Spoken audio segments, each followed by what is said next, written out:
मी माननीय अजित पवारजी यांचं खूप खूप अभिनंदन करतो। राष्ट्रवादी काँग्रेसच्या सर्व आमदारांचं, खासदारांचं आणि कार्यकर्त्यांचं अभिनंदन करतो की अजित पवारजी यांना खरी राष्ट्रवादी म्हणून यापूर्वी निवडणूक आयोगाने आणि आता विधानसभा अध्यक्ष राहुल नार्वेकरजी यांनी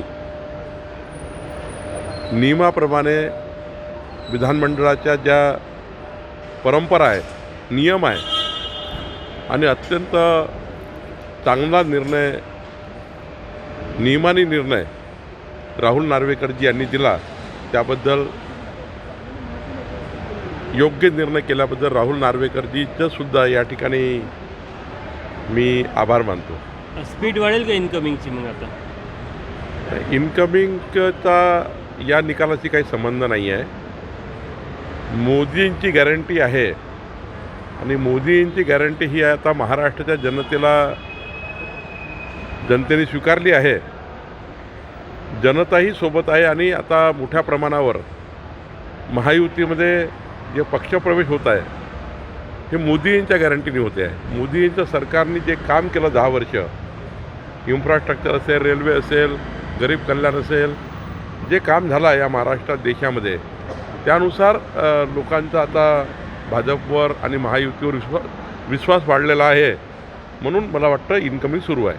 नाही, खरंच आहे ना, ज्यांनी पाठीत खंजीर खुपसला, देवेंद्रजी मुख्यमंत्री नकोत म्हणून ज्या ज्या पद्धतीने त्यांनी हिंदुत्व विरोधी, परंपरागत हिंदू विरोधी पक्षासोबत युती केली, स्वातंत्र्यवीर सावरकरांचा अपमान सहन केला, ज्यांनी हिंदू सनातन धर्म संपवण्याची भाषा केली, त्या उदयनिधी स्टालिनसोबत त्यांनी युती केली, अशा धोकेबाज लोकांसोबत कोण राहील? अशा गद्दार लोकांसोबत कोण राहील? आणि त्यामुळं साहजिकच आहे की आमचे दरवाजे बंद आहे। मनात दुखावलेली आहे असंही ते म्हणतात। बरोबर आहे ना, खूप मन दुखावले आहेत। म्हणजे मी आवर्जून बघितलं आहे, जेवढून बघितलं आहे की माननीय देवेंद्रजी मुख्यमंत्री असताना उद्धव ठाकरेजी हे मोठ्या भावाच्या भूमिकेमध्ये ज्या पद्धतीने देवेंद्रजींना त्यांनी मातोश्रीवर जाऊन, म्हणजे कधी उद्धव ठाकरेंना मातोश्री सोडायची गरज पडली नाही। मातोश्रीचे जे काही उद्धव ठाकरे बोलायचे, देवेंद्रजी वागायचे। उद्धव ठाकरेचा एकही शब्द त्यांनी पडू दिला नाही। आणि अशा वेळी आपण आपलं संपूर्ण आयुष्य किंवा आपलं जे काही कर्तृत्व एखाद्या व्यक्तीकरता आपण करतो आणि एखादा व्यक्ती धोका देतो, त्यावेळी नक्की मनाला वेदना होता, दुःख होतं। देवेंद्रजीला नक्की दुःख झालं असेल, त्यांच्या जागेवर कोणी असलं तर दुःख होणार आहे। कायम बंद झाले का परतीदार उद्धव ठाकरेंची? युती होणे आता कधीच शक्य नाही, त्यांनी मनं दुखावले आहेत। त्यांनी केवळ पॉलिटिकल त्या ठिकाणी खंजीर खुपसला नाही, तर वेदनाही दिला आहे खूप।